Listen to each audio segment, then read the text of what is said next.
ఒక్కడే ఒకే ఒక్కడు 180 మంది హిందూ బాలికల్ని లవ్ చేసి లైంగికంగా వేధించి వాళ్ళతో బెడ్ షేర్ చేసుకొని ఆ వీడియోలు షూట్ చేసి తర్వాత వాళ్ళని బ్లాక్మెయిల్ చేసి మళ్ళీ వాడుకొని తర్వాత మళ్ళీ వాటిని ఆన్లైన్లో కూడా షేర్ చేశారు. ఈ పోర్న్ వీడియోస్ ఉంటాయి కదా, ఈ పోర్న్ వీడియోలో కూడా అప్లోడ్ చేశాడు వాళ్ళకు కూడా అమ్మేశాడు ఆ వీడియోలు. మరి లవ్ జిహాదీ గురించి మాట్లాడితే కొంతమందికి పొడుచుకొస్తుంటుంది కదా, మరి ఆ వెధవలు ఇప్పుడు ఎందుకు మాట్లాడరు? అలాంటి వెధవలు వచ్చి ఇప్పుడు మాట్లాడాలి కదా. మరి మహమ్మద్ అయాజికాడు కదా, కాబట్టి వాడిని ప్రశ్నించలేరు. వాడు ఏ పరశురామో లేకపోతే వాడు ఏ రమేషో లేకపోతే ఏ రవికుమారో లేకపోతే ఇంకేదైనా పేర్లు హిందూ పేర్లు ఉంటే అప్పుడు వీళ్ళందరికీ పొడుచుకొని వచ్చేస్తారు. కానీ వాళ్ళు ఉండరు. దురదృష్టవశాత్తు వాళ్ళు ఎవడు కూడా లవ్ జిహాద్లో ఎవడెవడు లవ్ జిహాద్ చేయడు. ఒక అమ్మాయిని ప్రేమించడమే చేత కాదు మనకి.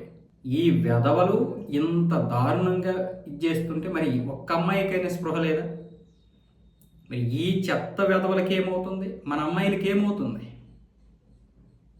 ఇంత భయంకరమైనటువంటి పరిస్థితుల్లో మన అమ్మాయిలు చిక్కుకొని ఉన్నారు. ఇంట్లో మనము చెప్పము, వీధుల్లో వాళ్ళు తెలుసుకోరు. ఆ తెల్లగా మంచి జుట్టు వేసుకొని ఉంటాడు వాడికి వీళ్ళు దాసోహం అయిపోతారు, మొత్తం సమర్పించేస్తున్నారు, జీవితాలు నాశనం చేసుకుంటున్నారు. ఇంకెలా మాట్లాడాలి కూడా నాకు అర్థం కావడం లేదు. మన పరిస్థితులు ఎలా ఉన్నాయంటే బయట ఇంత అవేర్నెస్ వచ్చినా కూడా ఇంకా వాడెనకాలే తిరుగుతున్నారు. ఒక వెధవ 180 మంది అమ్మాయిల్ని లవ్ చేసేటంటే ఒక్కదానికి కూడా స్పృహ లేదా? వాడి బిహేవియర్ చూస్తే వీళ్ళకి అర్థం కాదా? లవ్ అంటే మ్యారేజ్ అయిన తర్వాత కదా మీరు ఏదైనా చెయ్యాలి. మరి మ్యారేజ్ అవ్వకముందే మరి మీరు కూడా ఇచ్చేస్తున్నారంటే ఇప్పుడు 180 మందిలో కొంతమందిని వాడు భయపెట్టి ఉంటాడు, లేదా ఏదో ఫోర్స్ చేసి ఉంటాడు. అందరిని అయితే కాదు కదా. మరి వీళ్ళు ఎలాగ అక్కడ ఇచ్చేస్తున్నారు? అంటే వీళ్ళు కూడా వాడికి దాసోహం అయిపోతున్నారు. ఈరోజు మహమ్మద్ అయాజ్ దొరికాడంటే ఎలా దొరికాడు? ఎంపీ రాజ్యసభ ఎంపీ అనిల్ బోండే, మహారాష్ట్రకు చెందినటువంటి ఈ అనిల్ బోండే గారు విషయం తెలుసుకొని ఆయన పోలీస్ స్టేషన్కి వెళ్ళి ఎంక్వైరీ చేయించి మొత్తం కూపిలాగాడు.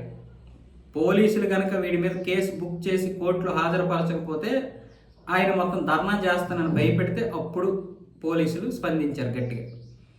ఒక అధికార పార్టీలో ఉన్నటువంటి ఒక బీజేపీ ఎంపీ ఇంత చేస్తే కానీ పోలీసులు కూడా స్పందించకపోతే ఎట్లా? పరిస్థితి ఎంత దారుణంగా ఉందో చూడండి. దేశంలో మనకు తెలియకుండానే మనం ఒక ప్రమాదకరమైనటువంటి పరిస్థితుల్లో ఇరుక్కుంటున్నాం.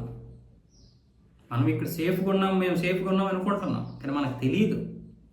ఎందుకంటే మనం మాత్రమే కాదు కదా మనమంటే, మన ఫ్యామిలీలో నలుగురు 4 వైపులు వెళ్తాం.